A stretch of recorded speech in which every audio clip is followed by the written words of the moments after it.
Hello, everyone. Good afternoon. My name is Tim. I'm from Braintree.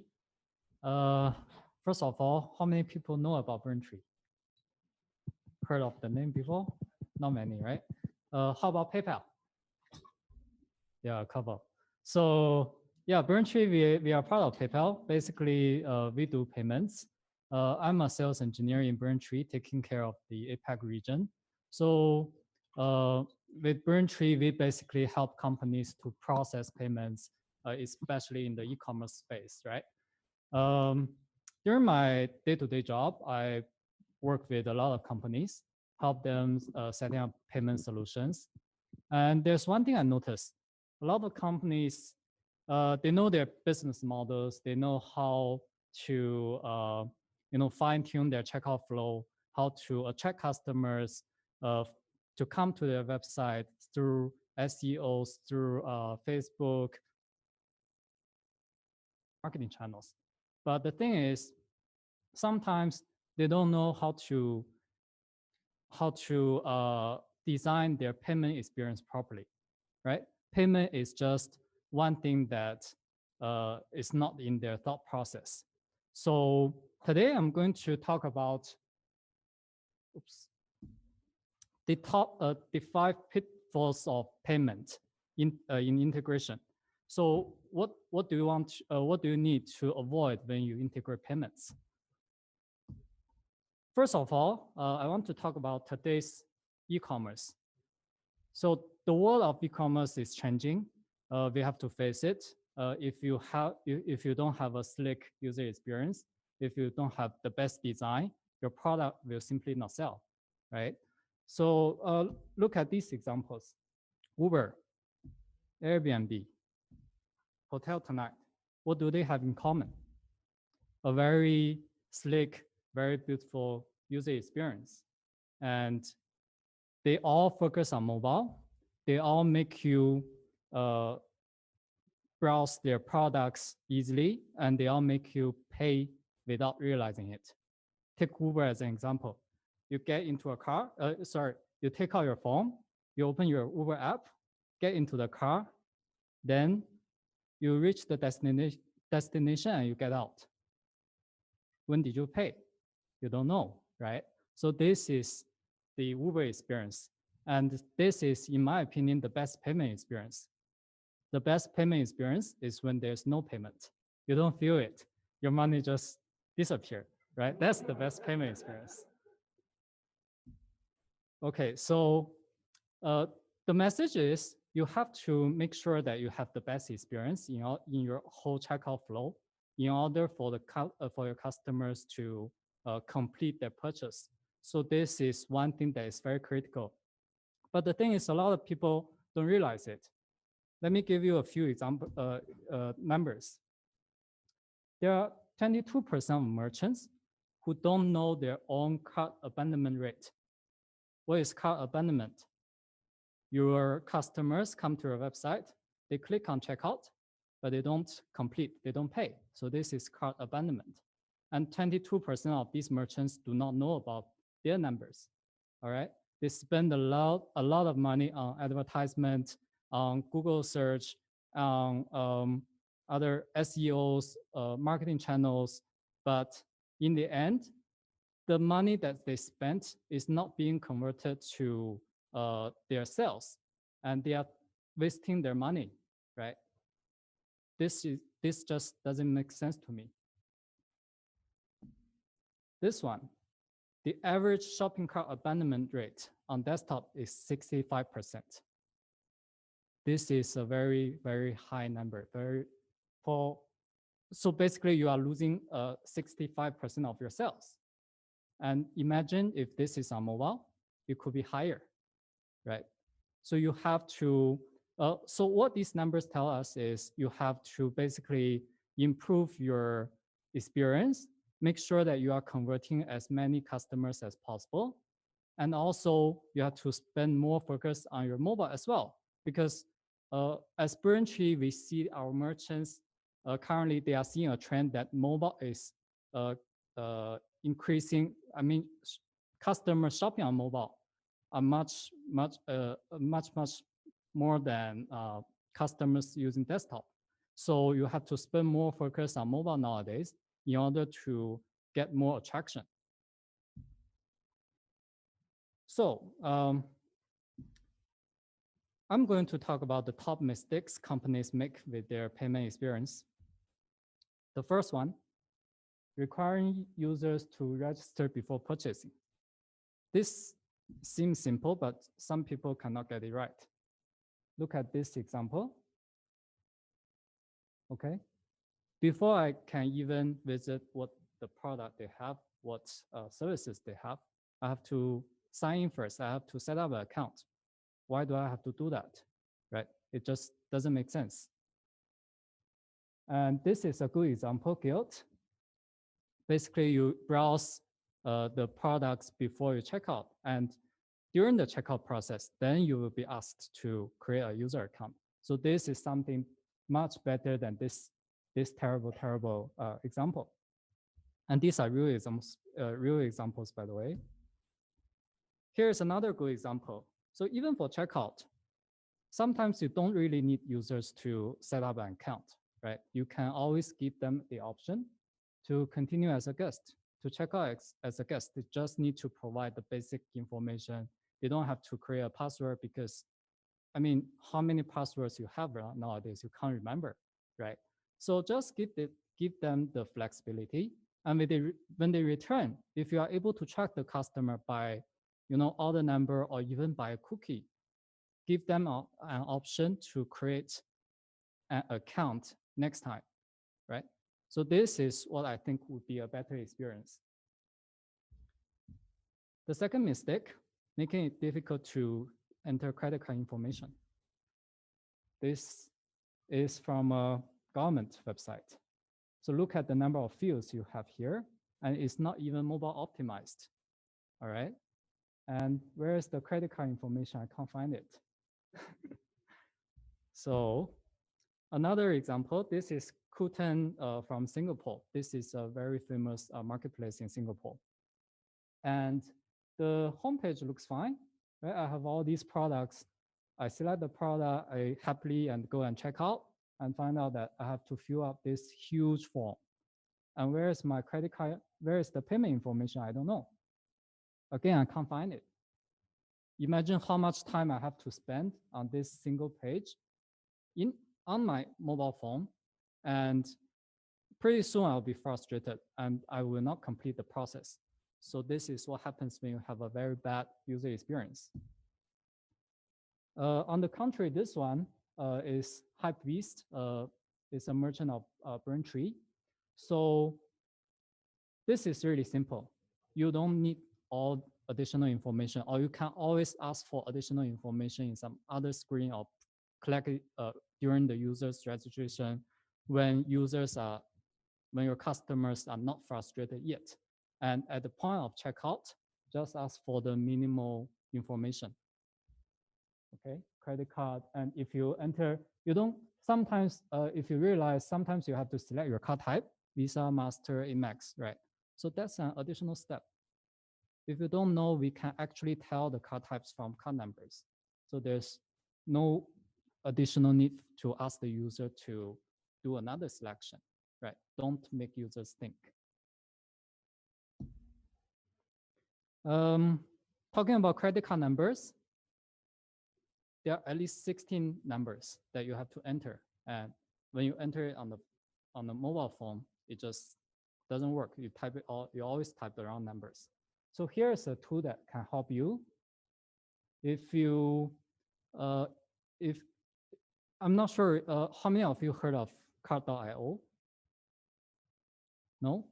It's basically a free SDK offered by PayPal. If you use card.io, immediately you get this feature where you can quickly just scan a credit card by taking a photo. Not even a photo, you just point your camera to the credit card and then it will extract all the credit card information for you. And this is free. So if you deal with payment, make sure you use this sort of tools. Actually, Apple Pay, Android Pay, I believe they all use similar technologies. Next one, do not show the proper keyboard layouts. I like this one a lot.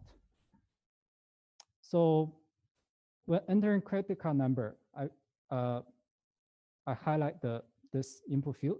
Then what I'm presented with is this complete keyboard full of letters, which none of it I can use for this credit card number, right? I have to tap on this number keyboard thing. And then now I see a number keyboard, but again, I see all these symbols.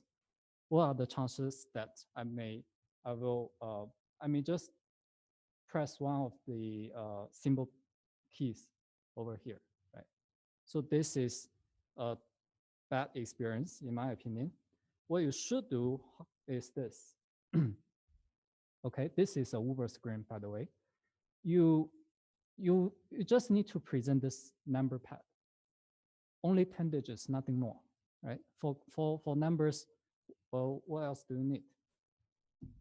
So basically, for all the programmers, I think if you don't know, probably you know, but just to highlight, there's number keypad where there's a telephone keypad where you have 10 digits and these telephone symbols, right? This is supported by HTML5 by iOS and Android. So the tools are there, just make use of them. Number pad, no symbols this time, just the 10 digit. And email, right? So make use of all these technologies. They are created. Just be aware of them. And when you design user interface, or when you even developing a user interface, make use of these technologies. The fourth mistake, redirect a payment to a third-party hosted page. This is actually very common. Charles and Kate is a very famous Singapore brand. So look at this checkout page. It looks very fancy, very nice, with their own style. Everything is gorgeous, right? Then next page, a horrible page that is not even hosted on their website. It's hosted by their payment provider. And you see this merchant reference number. Does that matter to your customer? Right? Transaction IP certainly gives you a sense of security sometimes, but I believe most customers will just ignore the information. And then you have to enter your card number and click submit. And then you will go through a redirection, and the customer will have to wait before being redirected back to the website. And during this process, if the redirection fails, who knows what will happen? You lose another cell. Here's another example. 42 I think it's a furniture website. So this page is fine. A few payment options.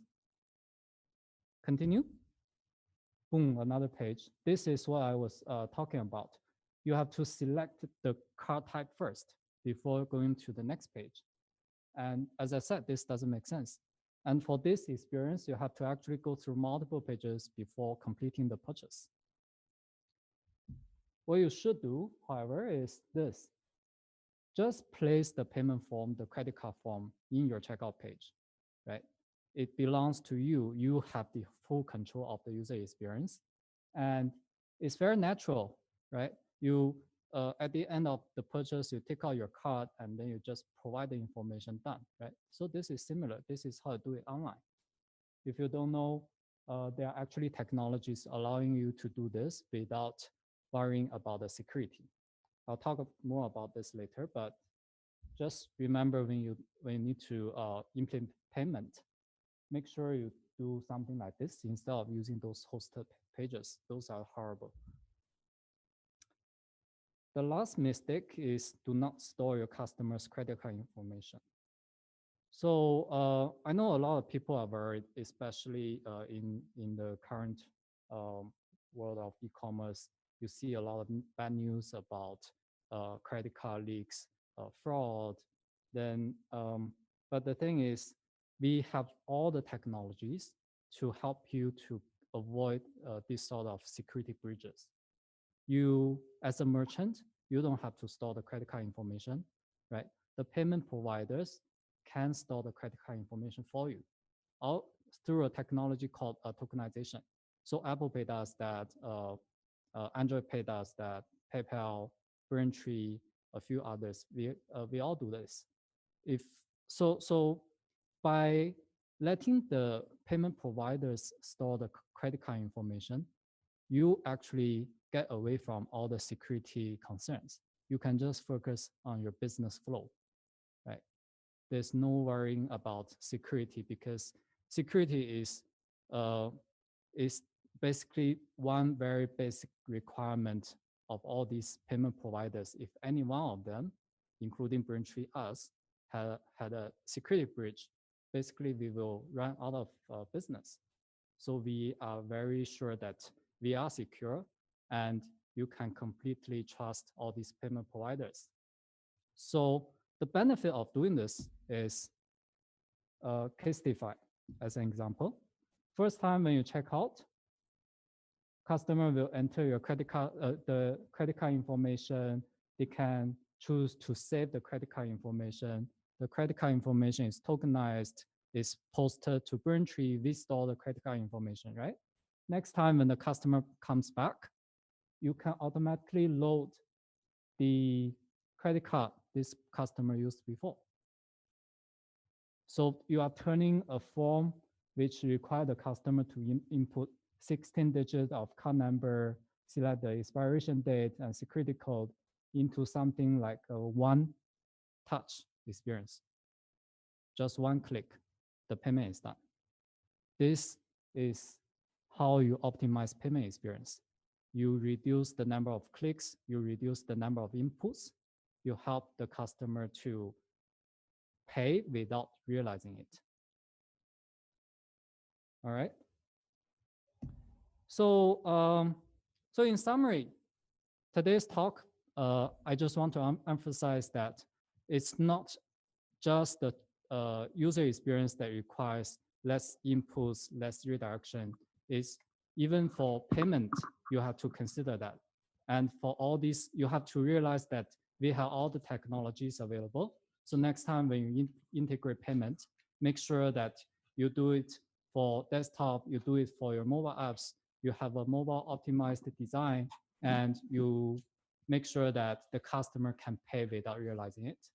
So that's the message I hope everyone will get from today's talk. Thank you. So next up is a Q&A session. Is there any question? Also. So one of the biggest things in Hong Kong is like a kind of resistance to adopting PayPal. As someone who works at PayPal, how do you sort of encourage merchants to adopt sort of online transactions, for example? It's not so much about PayPal. I think PayPal certainly there is a value proposition of PayPal. It's a wallet, right? So once you have a PayPal account, you get all sorts of benefits. But if you are worried about PayPal, everyone has a credit card. You can also pay using credit card. And just what you need to find out is why your customers are not using PayPal and which payment options do they prefer, right? Once you understand your customers, then you can come up with solutions to help your customers. And that's why one of the reasons why PayPal bought Braintree, because PayPal being a wallet, they can only cover that much of user base.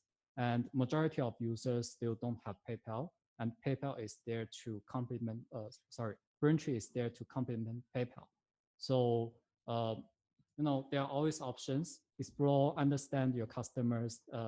You as a merchant, you as a business, you know your customers the best. So you have to provide the best solutions for customers. I think there was another question. Yeah. Hi. If somebody lose, you know, the phones, and then it's one click, it's very dangerous. How about, you know, the Alipay and the WeChat, you know, the Red Pocket? Did you heard that one? The Red, yeah. You know? And then is it safe? You know the Red Pocket thing? Or? Yeah. they have a maybe $5, $10, you know, discount if you get the taxi, something like that. Mhm. So is it safe to, you know, that kind of payment is safe? Here's the thing, in terms of payment security, both PayPal and Braintree, we have all sorts of technologies in this regard. So if, let's say if you lose your phone, right, from your processing behavior, we will actually, or rather PayPal will actually know there's an abnormal transaction happening. So they will be able to how do you call it? They will be able to freeze your account for a while until you confirm that transaction was performed by you, right? So there's some sort of security or risk service behind it, detecting all these security or rather fraudulent transactions. So this is on PayPal side. Then in the credit card industry, if you lose your phone, for example, and you are using a checkout experience like this, then someone else checks out for you. We have technologies to detect this sort of behavior as well, right? Because most of the time, a fraudster who has stolen your card, they will be using other devices, other stolen cards to perform transactions.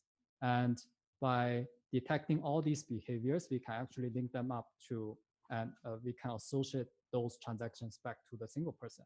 And then we'll know that this is probably something suspicious. So this is what we can do. And on the bank side, you always have the ability to file a chargeback. You can always say that I didn't authorize this transaction. So you are again, you are protected. So if you ask me, yes, online e-commerce, you have to be aware of the risks of leaking your own information and also stolen cars. But then again, with all the technologies, as long as you are not shopping on some random websites, I think there's nothing too worrying. Did I answer your question? Thank you. So are there any other questions? Okay, so thank you, Mr. Yu. Thank you. It's now the tea break until 4 p.m. Presentations will resume afterwards. Enjoy yourselves, and I shall see you after the break.